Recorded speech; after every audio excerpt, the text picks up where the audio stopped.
comme Jeff Goldblum qui joue dans La Mouche, donc David Cronenberg, La Mouche, David Cronenberg, réalisateur de Vidéodrome et de Scanner ou de Chromosome 3. Voilà. Donc Jeff Goldblum qui joue dans La Mouche, joue dans ce film.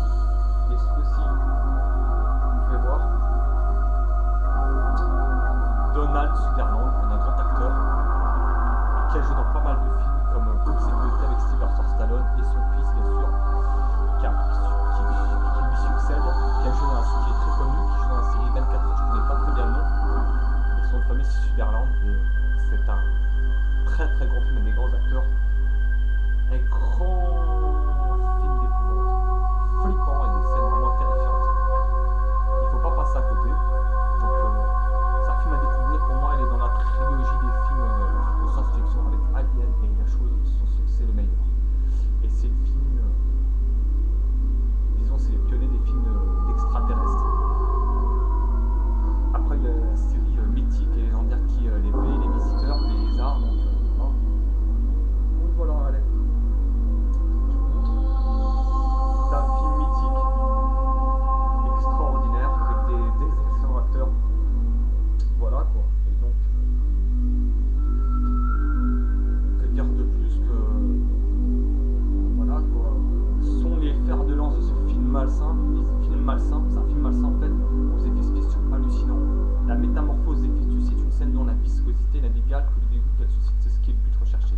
C'est vraiment un excellent film de science-fiction, d'horreur et d'épouvante. Il ne faut pas passer à côté. Donc voilà, génial. Vous voyez. Donc voilà. L'invasion des prédateurs, invasion of the Body Snatchers. Donc voilà. Avec Jeff Goldblum qui joue dans La Mouche. Je continue. Voilà. Ça va frapper très très très très. Un des plus grands films, justement, on parlait d'anthologie, plus grand film d'horreur, d'épouvante et surtout de science-fiction. On ne le présente plus. Réalisé par Ridley Scott en 1979, un monumental film qui a marqué l'histoire du cinéma en général. Je vous montre Alien. Alien, le premier Alien, le 8e passager. Voilà, tout fait partie des plus grands films d'angoisse, comme c'est indiqué sur le DVD.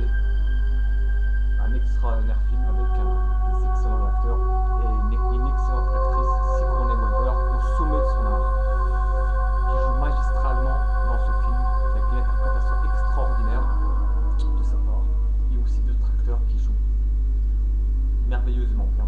Ce film est extraordinaire, je vous dis, il ne faut pas passer à côté. Alien, 8e passager. Voilà.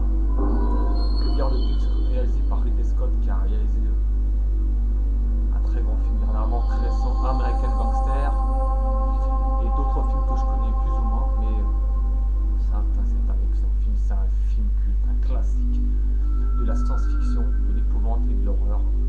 Un huis clos étouffant, un huis clos angoissant et terrifiant, quand on n'en fait plus de nos jours. C'est le meilleur des aliens. Il y a eu Alien 2, Alien 3, Alien 4, tout ça. C'est pour moi le meilleur Alien, le plus flippant. Alien 2 est si superbe aussi, et celui-là est le plus flippant, le plus angoissant. C'est pas très gore, il y a une ambiance cauchemardesque incroyable. Ce film est extraordinaire. Voilà, quoi, donc plus dire de plus. Alien quoi. Allez. Alien, le 8e passager, avec Sigourney Weaver en sommet de son art. Là. Voilà un peu la jaquette. Le suspense a glacé le sang, a coupé le souffle. Et c'est le culte. On ne lit pas de sitôt, c'est un film qu'on ne lit pas de sitôt, je vous le dis. Donc, passez pas à côté. Si vous l'avez vu, revoir avec modération. Même non, on dirait sans modération. Pour ceux qui n'ont jamais vu, vraiment, c'est étonnant. C'est un film connu. Avec votre urgence, se jeter dessus absolument le plus rapidement possible. Donc voilà, Alien, 8e passager. Voilà. Grand film d'angoisse.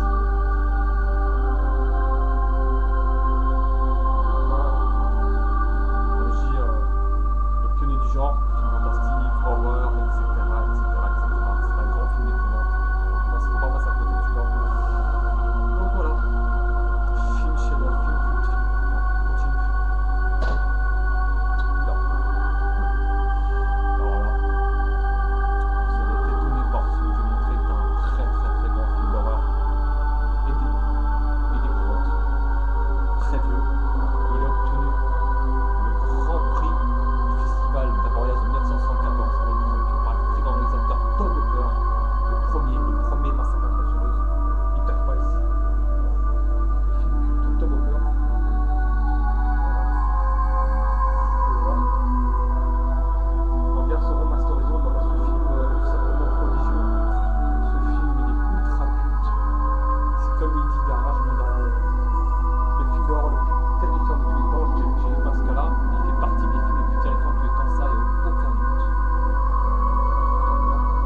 16 ans.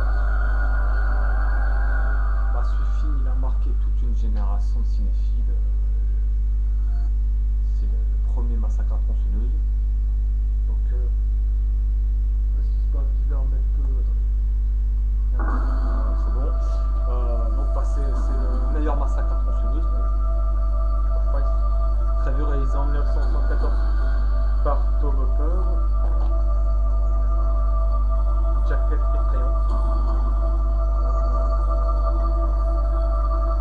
Bah, ce film il marque l'histoire du cinéma, quoi, en général, quoi. Il a marqué l'histoire du cinéma. Il y a des scènes cultes, des scènes d'anthologie, prises 10 ans plus tard, 12 ans plus tard, par le fantastique, mythique film Scarface avec Al Pacino dans la scène de la bouche, scène de la tronçonneuse. Ce film est, je peux dire, poisseux, malsain à l'état pur, une ambiance cauchemardesque, stridente, une musique. C'est un film terrifiant. Ceux qui l'ont vu à revoir sans modération, sans hésiter une seconde, ceux qui n'ont jamais regardé. Attention au film choc, attention strictement réservé à un public averti, donc les absents s'abstenir sérieusement, je vous le dis. Donc voilà, massacre à tronçonneuse de Tom Hopper, grand réalisateur. Tom Hopper, grand réalisateur aussi de films comme Poltergeist, très grand film de fantastique et d'horreur des années 80, très très grand mélas des années 80. Tom Hopper est un maître d'épouvante et d'horreur, au même titre que John Carpenter, Wes Craven, Stuart Gordon et d'autres. Donc voilà, quoi. Ce film est génial, ce film est terrifiant, c'est le meilleur massacre à tronçonneuse, mais il y a eu des suites, plus ou moins réussies, plus ou moins terrifiantes, plus ou moins élaborées. Celui-là est le premier du nom, pionnier le premier slasher, quoi, avant les Halloween, Vendredi 13, etc. Voilà, quoi, donc voilà, massacre à tronçonneuse. Que dire de plus, bah, que c'est un film mythique. Et qu'il a été primé au festival d'Avoriaz en 1974. Donc c'est un film mythique. Donc voilà, c'est tout ce que j'ai à dire. Ça tombe. Et je finis par un dernier. Alors là, un des plus grands chefs-d'œuvre du cinéma en général, c'est le plus grand film d'horreur, d'épouvante de tous les temps, et d'angoisse. Donc c'est un des plus grands films de l'histoire du cinéma qui a marqué, qui a traumatisé toute l'histoire cinématographique en général. Tout le monde se prend une hésitation. Exorciste. L'exorciste de William Franklin qui a réalisé Freak Connection, un grand polar, avec celui-là qui a joué dans Les Dents de la Mer, et un autre acteur connu aussi, donc c'est un très grand film d'épouvante, que dire de plus, pas, il est mythique. Comme il est dit, c'est le film le plus terrifiant de tous les temps, donc voilà, quoi. Avec à la malédiction de Richard Donner, c'est le film le plus terrifiant de tous les temps. Voilà. Le film le plus terrifiant de tous les temps. Donc voilà, l'exorciste, que dire de plus. Comme il est dit, aujourd'hui comme hier, il réalise quasi documentaire de cette histoire de possession saisie à la gorge. Ce film il est démoniaque. Il est très connu. C'est la référence du genre, c'est le meilleur, c'est le plus grand film d'épouvante d'horreur de tous les temps. Peut-être probablement le plus terrifiant, donc on ne le présente plus, l'exorciste. Avec une interprétation de la Christina Blair absolument démoniaque, diabolique, époustouflante, magistrale, prodigieuse, tout ce qu'on veut. Voilà.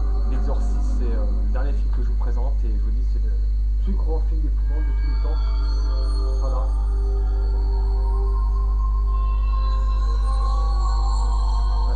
Absolument angoissant, tous les temps les appurs, on va dire sans inédite en vidéo, avec des scènes inédites. Je crois que peut-être que si vous avez jamais vu, elle est absolument terrible. Il y a une scène absolument terrifiante, surprenante, qui te prend, qui vient d'un coup, quoi. Donc voilà, c'est un très bon film. Bah, scène de l'araignée, image sportive, comme c'est dit, l'image incrustée tout au long du film, cette version intégrale. permet de savourer pleinement le chef-d'œuvre de l'horreur et la performance cauchemardesque de Linda Blair. Ce film, en fait, il a été couronné par 2 Oscars, meilleur scénario et meilleur son. Et comme il est dit dans le film, L'Exorciste continuera à vous effrayer comme aucun film depuis. Voilà, depuis il n'y a aucun film qui a fait autant flipper. Pour moi, j'avoue que La Malédiction est un tout petit peu plus flippant. Celui-là est le meilleur film d'épouvante de tous les temps, le numéro normal, le plus cauchemardesque. C'est une vie qui marque les esprits à jamais, qui reste des années, des dizaines, je pense que dans des dizaines d'années, il restera. Personne ne l'oubliera. Voilà, L'Exorciste. Voilà. Voilà. Et c'est fini. Et je vous laisse. Et je vous dis à la prochaine fois pour une 3e partie de ma collection horrifique. Dernière partie des chefs-d'œuvre des années 70. Les chefs-d'œuvre de l'épouvante des années 70, je vous dis bonne nuit, faites de beaux cauchemars. À la prochaine.